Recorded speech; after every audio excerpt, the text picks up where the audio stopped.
حتی خر در چراغک سرخ می ایستد. چراغک سبز از پایان باید روشن باشد ولی کار نمی کند.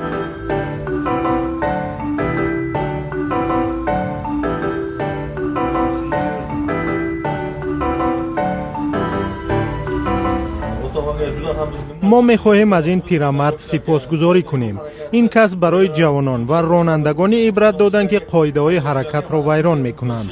رفتار وی برای ما نمونه است. این مکتبی بزرگ است. اگر انسان تحصیل نکرده باشد حتما قاعده ها را ویران می‌کند و باعث حادثه می‌شود. من آموزگار بودم و به همه شاگردان این را می‌گفتم.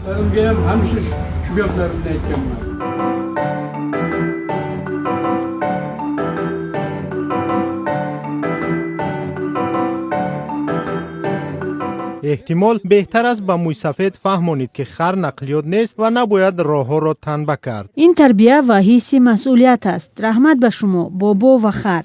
این چی رفتاری دوگانه است در ازبکستان؟ به جای جریمه تحفه. خر از برخی راننده های داناتر است که دائم قاعده شکنی میکنند.